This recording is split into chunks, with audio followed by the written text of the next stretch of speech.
Hello everyone, मेरे YouTube channel में आप सभी का स्वागत है। आज के इस वीडियो में हम एक्सरसाइज 8.2 कवर करेंगे और ये एक्सरसाइज पूरी की पूरी ट्रिग्नोमेट्रिक टेबल के ऊपर बेस्ड है। तो चलिए शुरू करते हैं। जैसा कि पहले क्वेश्चन में लिखा है इवेल्युएट द फॉलोइंग, इसको इवेल्युएट करना है। तो यहाँ लिखा है cos 30 की वैल्यू होती है √3/2। sin 60 ये भी √3/2 होता है। sin 30 1/2 and cos 60 1/2। तो √3 इंटू √3 हो गया 3, 2 इंटू 2 हो गया 4, 1 इंटू 1 1, 2 इंटू 2 4 और एलसीएम लेके जोड़ेंगे तो 3 + 1/4, 4/4 और आंसर 1 आएगा। तो हमारा पार्ट नंबर 1 डन हो गया है। सिर्फ इसमें वैल्यूज डालनी है और थोड़ा सा सिंप्लीफाई करना है। तो दूसरा है 2 10 स्क्वायर 45 प्लस में cos square 30 minus sin square 60। देखो 2 10 45 की वैल्यू 1 होती है तो 1 का स्क्वायर प्लस में cos 30 होता है √3/2 का होल स्क्वायर माइनस sin 60 भी √3/2 ही होता है, स्क्वायर हो जाएगा। ये दोनों सेम क्वांटिटी हैं, कैंसिल हो जाएंगी तो 2 इंटू 1 का स्क्वायर, आंसर बचेगा 2। तो बच्चों 2 पार्ट कवर हो गए हैं। तो चलिए बढ़ते हैं पार्ट नंबर 3 की तरफ। पार्ट नंबर 3, इसमें लिखा है cos 45 अपॉन में sec 30 प्लस में cosec 30। देखो cos 45 होता है 1/√2 अपॉन में sec 30 होता है cos 30 का उल्टा। cos 30 होता है √3/2 तो sec 30 हो जाएगा 2/√3 प्लस में cosec 30 sin 30 का उल्टा। sin 30 1/2 होता है तो cosec 30 हो जाएगा 2। आगे बढ़ते हैं 1/√2, नीचे वाले का डिनोमिनेटर का एलसीएम ले लेते हैं, √3 आ गया।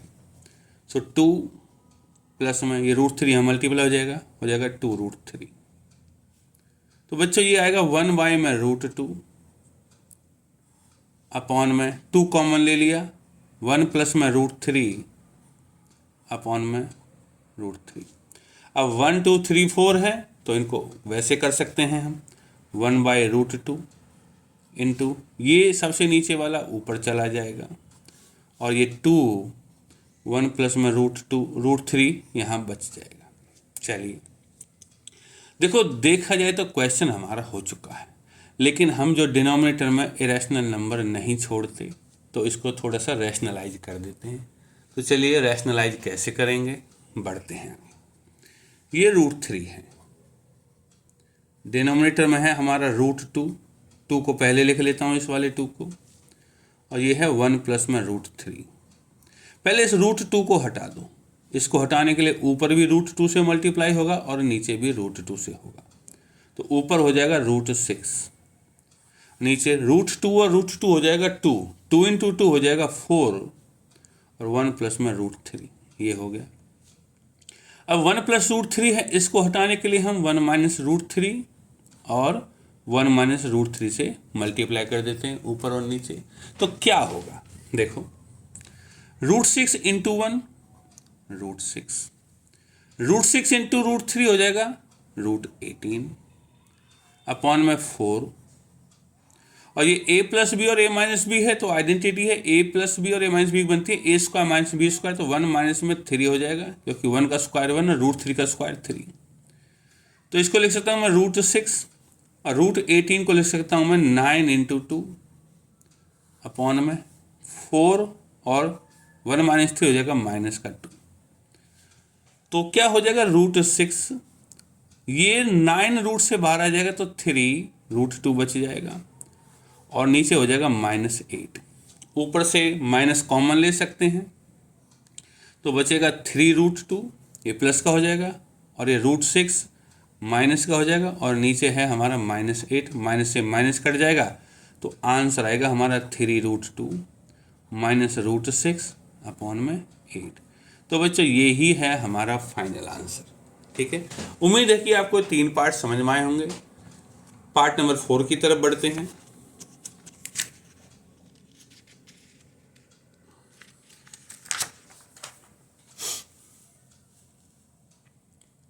देखिए पार्ट नंबर 4। पार्ट नंबर 4 में लिखा है sin 30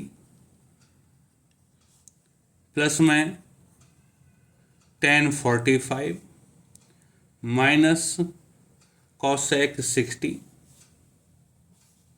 अपॉन में sec 30 प्लस में cos 60 प्लस में cot 45। ठीक है बच्चों, sin 30 plus tan 45 minus cosec 60 upon में sec 30 plus cos 60 plus cot 45। देखिए sin 30 की वैल्यू होती है 1/2 प्लस में tan 45 की वैल्यू होती है 1 और cosec 60 sin 60 की वैल्यू होती है √3/2। सो cosec 60 की होगी 2/√3। चलिए आगे बढ़ते हैं। sec 30 cos 30 की वैल्यू √3/2, तो sec 30 की वैल्यू होगी 2/√3। cos 60 1/2, cot 45 1 होता है। तो देखिए 1/2 प्लस 1 तो हो जाएगा 3/2 माइनस 2/√3 अपॉन में 2/√3 और ये दोनों को जोड़ दूंगा तो प्लस में 3/2। अब ऊपर एलसीएम ले लो, ऊपर वाले हिस्से में यहाँ एलसीएम लूँगा तो एलसीएम आएगा 2√3, तो 3 यहाँ मल्टीप्लाई हो जाएगा 3√3, 2 यहाँ मल्टीप्लाई हो जाएगा -4 अपॉन में। अब इसका भी एलसीएम ले सकते हैं, इसका एलसीएम भी 2√3 ही होगा, 2 यहाँ मल्टीप्लाई होगा 4, ये यहाँ मल्टीप्लाई होगा प्लस में 3√3। तो देखो 4 हैं, 1 2 3 4, तो ऊपर वाले दो तो सेम ही लिखते हैं हम, और नीचे वाले दो को उल्टा करके, मतलब कि ये नीचे आएगा ये ऊपर आएगा, तो 2√3 ऊपर जाएगा अपॉन में 4 प्लस में 3√3 नीचे आएगा। अब देखो 2√3 से 2√3 कैंसिल हो गया, तो हमारे पास बचा क्या, हमारे पास बचा 3√3 माइनस 4, और 3√3 को पहले लिख देता हूँ प्लस में 4। इस तरह ये बच गया। क्वेश्चन तो होगा लेकिन हमें इसको रैशनलाइज करना है अभी, तो रैशनलाइज करने के लिए वही करते हैं हम। तो मैंने लिख दिया शुरू में 3√3 माइनस 4 अपॉन 3√3 प्लस में 4, जिसको मल्टीप्लाई करते हैं। देखो ये 3√3 प्लस 4 है, तो इसको मैं 3√3 माइनस 4 और 3√3 माइनस 4 से मल्टीप्लाई कर देता हूँ। ऊपर वाले क्वांटिटी सेम है तो ये होल स्क्वायर में कन्वर्ट हो जाएगा, 3√3 माइनस 4 का होल स्क्वायर, और नीचे a प्लस बी और a माइनस बी मतलब कि 3√3 का स्क्वायर माइनस 4 का स्क्वायर हो जाएगा। ऊपर a plus a minus B का होल स्क्वायर, तो a का स्क्वायर हो जाएगा 3√3 का स्क्वायर हो जाएगा 27 प्लस में b स्क्वायर 16 माइनस 2 a की जगह 3√3 b की जगह 4 और अपॉन में a square 27 minus b square 16। तो 27 प्लस 16 हो जाएगा हमारा 43 माइनस 2 3 जा 6 6 4 जा 24 √3 अपॉन में 27 माइनस 16 11। तो बच्चों ये हमारा पार्ट नंबर 4 भी कवर हो गया है। तो चलिए बढ़ते हैं पार्ट नंबर 5 की तरफ।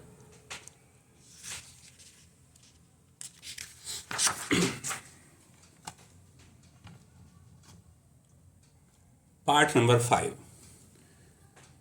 देखो पार्ट नंबर 5 में लिखा है 5 cos स्क्वायर 60 प्लस में 4 sec square 30 minus 10 square 45 upon में sin स्क्वायर 30 प्लस में cos स्क्वायर 30। देखिए कैसे होगा, शुरू में तो 5 है, cos 60 की वैल्यू होती है 1/2, तो स्क्वायर है तो 1/2 का स्क्वायर हो जाएगा, प्लस में 4। सेक 30 कॉस 30 का उल्टा, कॉस 30 होता है √3/2, तो सेक 30 हो जाएगा 2/√3, इसका स्क्वायर हो जाएगा। माइनस 10² 45, 10/45 1 होता है तो 1 का स्क्वायर 1 ही होगा, अपॉन में sin² 30, sin 30 होता है 1/2,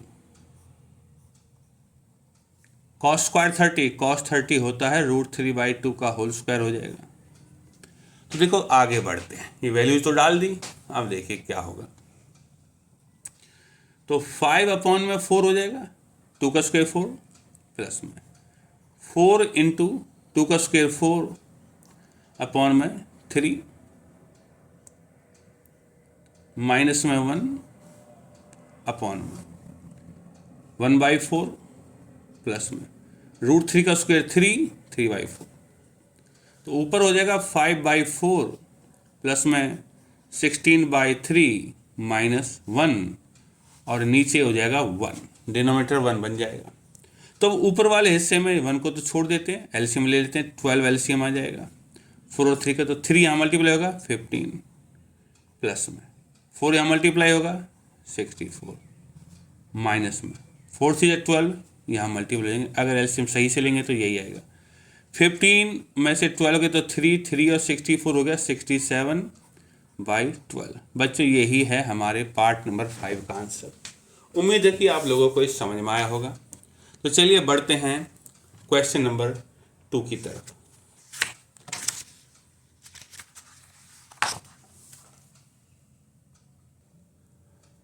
देखो बच्चों, क्वेश्चन नंबर 2 में लिखा हुआ है choose the correct option and justify.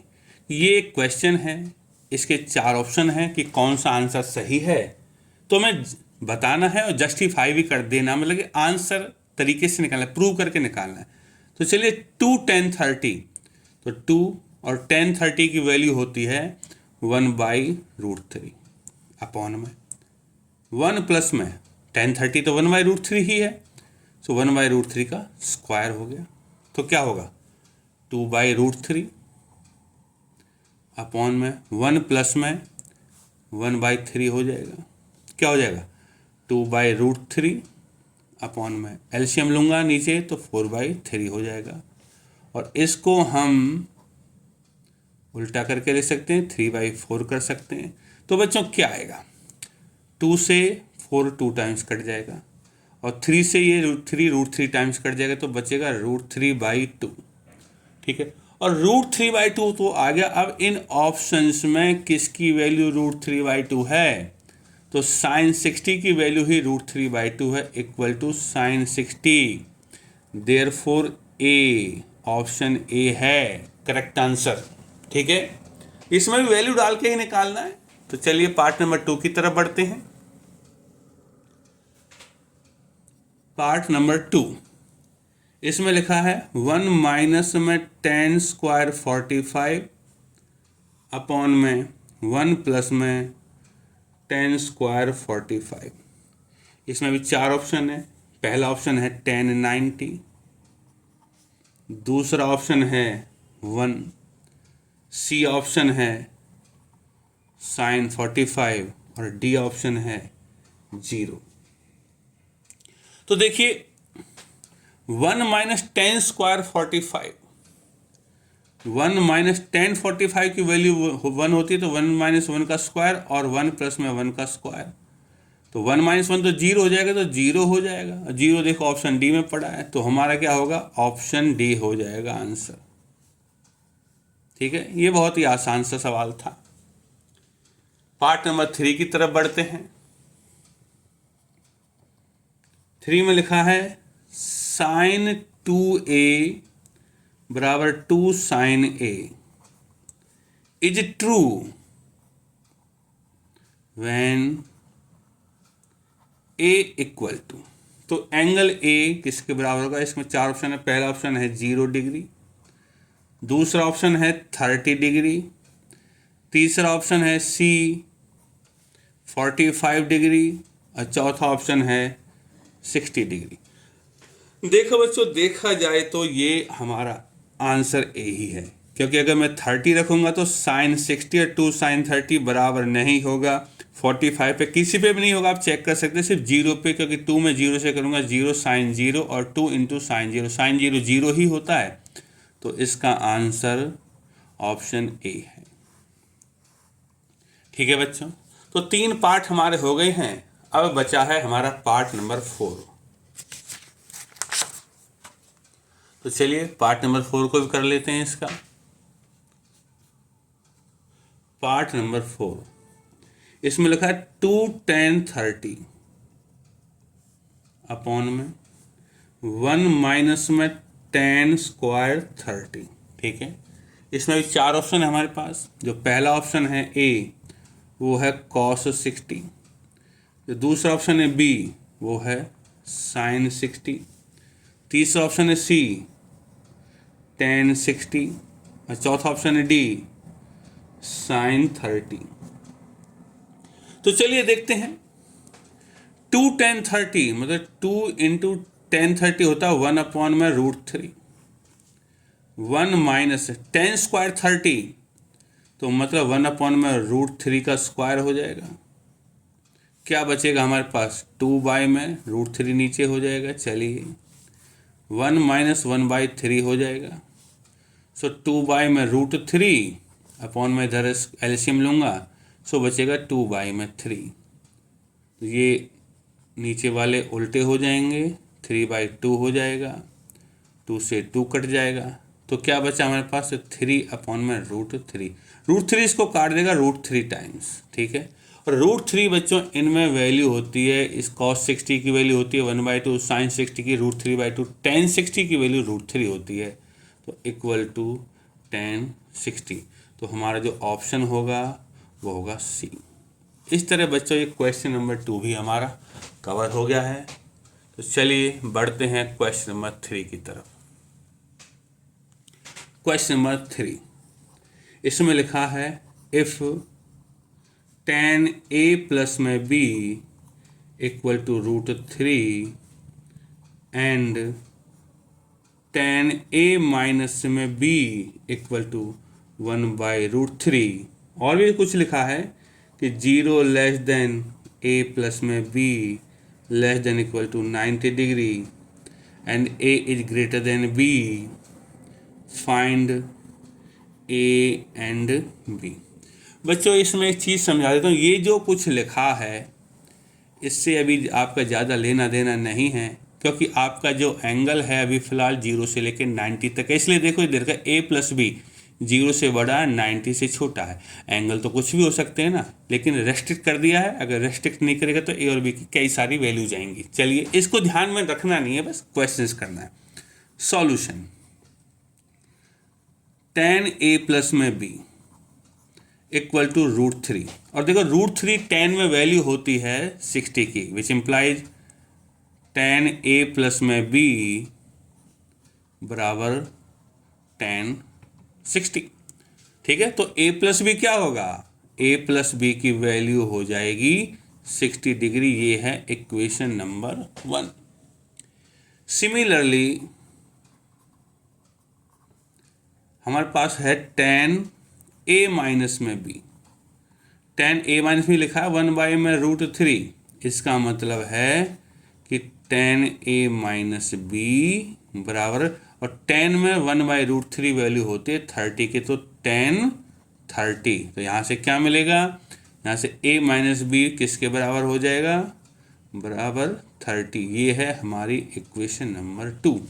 अब इन दोनों इक्वेशंस को हम चैप्टर 3 की तरह सॉल्व कर सकते हैं। पेयर ऑफ लीनियर इक्वेशंस वाला चैप्टर है।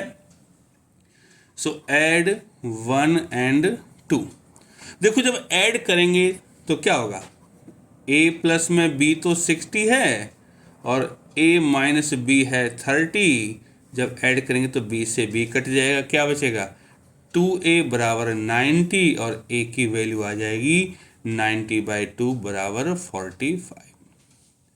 अब क्या करेंगे, इसको वैल्यू को रख देंगे, पुट a बराबर 45 इन 1 क्या है हमारा, a प्लस बी 60 है तो a की जगह 45 प्लस में b बराबर 60 यहाँ से b की वैल्यू हो जाएगी 60, 45 उधर जाके माइनस का हो जाएगा, सो b की वैल्यू आ जाएगी 15। तो हमारे दोनों एंगल्स की वैल्यू आ गई, a की वैल्यू 45 है और b की वैल्यू 15 है। तो चलिए, ये तो हो गए 3 क्वेश्चंस। अब बारी है क्वेश्चन नंबर 4 की, जो कि एक ट्रू एंड फॉल्स का क्वेश्चन है, उसको भी करते हैं। इसमें लिखा है, देखो इसमें लिखा है justify state whether the following are true और फॉल्स, की ट्रू और फॉल्स हैं या नहीं। तो पहला है साइन ए प्लस बी बराबर साइन ए प्लस में साइन बी। देखो बच्चों, ये फॉल्स स्टेटमेंट है। फॉल्स क्यों है? क्योंकि अगर मैं टेक एग्जाम्पल के लिए ए की वैल्यू मैं 60 ले लेता हूँ और बी की वैल्यू मैं 30 ले लेता हूँ, क्योंकि देखो जस्टिफाई लिखा है, तो हमें बताना होगा कि क्या फॉल्स है, सिर्फ कहने से नहीं होगा। तो लेफ्ट हैंड साइड क्या होगा, देखो साइन 90 हो जाएगा 30 प्लस 60, और यहाँ हो जाएगा साइन 30 प्लस में साइन 60। साइन 90 1 होता है और साइन 30 होता है 1/2 और साइन 60 होता है √3/2। तो ये नॉट इक्वल है, फॉल्स स्टेटमेंट है। देखो साफ साफ दिख रहा है बराबर नहीं है, ठीक है, तो ये फॉल्स है। जस्टिफाई भी हो गया। Part number 2, the value of sine theta increases as theta increases. ये देखो बच्चों ट्रू है। ट्रू क्यों है? देखो 0 से लेके 90 तक है आपका जो भी अभी एंगल है ट्रिग्नोमेट्रिक टेबल में, ठीक है। तो उसमें साइन 0 की वैल्यू 0 होती है, साइन 30 की वैल्यू होती है 1/2 मतलब 0.5, साइन 45 होता है 1.2 मतलब 0.7 समथिंग होता है, और साइन 60 होते हैं √3/2 तो 0.8 कुछ होता है, और साइन 91। देखो ये वैल्यू बढ़ती जा रही है। तो ये ट्रू है कि जैसे जैसे एंगल बढ़ता है, ये 30 पे होती है, ये 0 पे है, ये 30 पे है, ये 60 पे है, ये 90 पर है, नहीं ये 45 पर है, ये 60 पर है और ये 90 पर। जैसे जैसे एंगल बढ़ेगा साइन थीटा की वैल्यू बढ़ती जाएगी। तो चलिए पार्ट नंबर 3, इसमें लिखा है the value of cos theta increases as theta increases. ये फॉल्स है। क्यों है फॉल्स? क्योंकि साइन थीटा बढ़ता है तो कॉस थीटा घटता है। देखो अगर मैं एंगल 0, 30, 45, 60 और 90 पे निकालो तो 0 पे 1 होता है और 30 पे होता है 0.8 समथिंग। देखो घटी है, वैल्यू घटी है, लेकिन यहाँ लिख रहा है कि जैसे थीटा की वैल्यू इंक्रीज होती है, जैसे थीटा इंक्रीज होता है, तो ये गलत है, फॉल्स हो गया। पार्ट नंबर 4, साइन थीटा बराबर cos theta for all values of theta. ये फॉल्स है। साइन थीटा और कॉस थीटा सिर्फ ए की वैल्यू के लिए बराबर होते हैं 45, तो मतलब कि ट्रू फॉर थीटा बराबर 45 ओनली, बाकी के लिए नहीं है, ठीक है। ये इसका रीजन दे दीजिए कि 45 के लिए काम करती है, बाकी के लिए काम नहीं करती। तो चलिए 5वां part, cot A is not defined for A बराबर 0 डिग्री। देखो ये है हमारा ट्रू। ट्रू क्यों है? देखो cot A जो होता है वो होता है cos A अपॉन में sin A, और A की वैल्यू 0 है, तो मतलब कि cos 0 अपॉन में sin 0। cos 0 तो 1 होता है, लेकिन sin 0 0 होती है, तो देखो 1/0 नॉट डिफाइंड, इसलिए ये ट्रू है। तो बच्चों इसी के साथ हमारी एक्सरसाइज 8.2 खत्म हो चुकी है। 8.3 के लिए नेक्स्ट वीडियो का इंतजार कीजिए। धन्यवाद।